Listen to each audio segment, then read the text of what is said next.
Hello, আসসালামু আলাইকুম। Promise lifestyle ব্লগে আপনাদের স্বাগতম। যে যেখান থেকে আমার ভিডিওটি দেখছেন, আশা করি সবাই খুব ভালো আছেন আর আমিও ভালো আছি। আর এবারে কোরবানি ঈদটা তো খুব ভালোভাবেই শ্বশুরবাড়িতে কাটলো। শাশুড়ি মা আম পেড়ে দিচ্ছিল, আমিও আম কুড়িয়ে নিলাম। আসলে বিয়ের আগে সবসময় ভাবতাম শ্বশুরবাড়ি কেমন হবে, শ্বশুর শাশুড়ি কেমন হবে, সবাই ভালোবাসবে তো। আলহামদুলিল্লাহ এই চিন্তাটা এখন আমার করতেই হয় না। খুব সুন্দরভাবে তারা আমাকে দেখে শুনে রাখে। যদিও অনেক দিন পর পর শ্বশুরবাড়ি যাওয়া হয়, তবু সবার ভালোবাসা পাই। আল্লাহ সবাইকে সহি সালামতে সুস্থ রাখুক, এই প্রত্যাশাই করি। আর এটা ঈদের দিন সকালবেলা ছিল, একটু মিষ্টি রান্না করা হয়েছিল, যে সবাই নামাজে যাবে, তারপর তো কোরবানির আয়োজন করা হবে।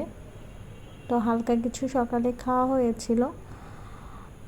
তা এবারে কোরবানিটা আলহামদুলিল্লাহ ভালো কেটেছে। সবার কোরবানি আল্লাহ কবুল করে নিক।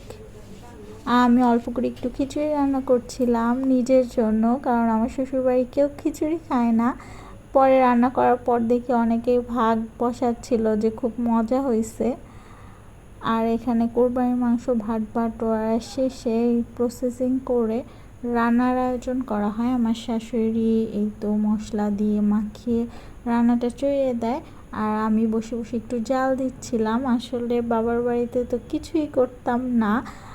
শ্বশুরবাড়ি আমরা মেয়েরা কিন্তু শ্বশুরবাড়িতে এসে সব কাজ পারি, আবার নিজের সংসারও গুছাতে পারি। আমার শাশুড়ি পোলাও রান্না করে নিচ্ছিল। আলহামদুলিল্লাহ আমাদের ঈদটা খুব ভালোভাবে কাটে। যে যেখান থেকে আমার ভিডিওটি দেখছেন, অবশ্যই আমার চ্যানেলটা সাবস্ক্রাইব করে দিবেন। আর ফেসবুক থেকে দেখে থাকলে ফলো দিতে ভুলবেন না। আর কাজটি করে থাকলে আপনাদের অসংখ্য ধন্যবাদ। আসলে আমরা মেয়েরা কিন্তু শ্বশুরবাড়ি, নিজের সংসার সব কিছুই ভালোভাবে মানিয়ে নিই বিয়ের পর। এটা মনে হয় মেয়েদের একটা প্রাকৃতিক বৈশিষ্ট্য। তো আমার চাচা শ্বশুরের ছেলের বিয়ে ছিল, আমার ছোটো দেবর, তার বিয়েতেও অ্যাটেন্ড করি। এভাবে আমি আবার বাবার বাড়িতে চলে যাই, কারণ আমার মাও তো অপেক্ষা করে আছে। ঈদের পর সকল বাবা মাও অপেক্ষা করে থাকে তার ছেলে মেয়েকে দেখার জন্য।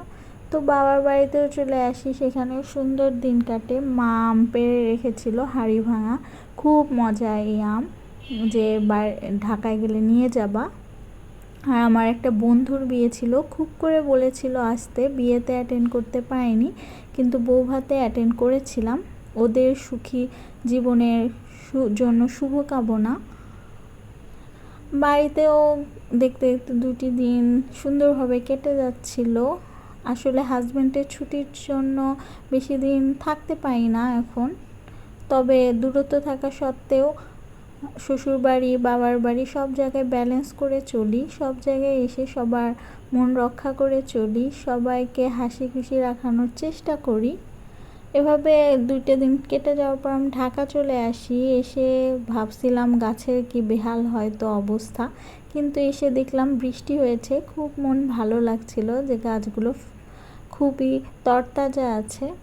আর মাংস খেতে খেতে একদম অরুচি হয়ে যাচ্ছিল, তাই একটু কাঁঠালের বিচি ভর্তা, একটু হালকা করে মাছ রান্না করে নিয়েছিলাম, আর একটু ডাল রান্না করে নিয়েছিলাম। রুচির পরিবর্তন খুব দরকার ছিল। আজকের মতো ভিডিওটি এই পর্যন্তই। আল্লাহ হাফেজ, আসসালামু আলাইকুম।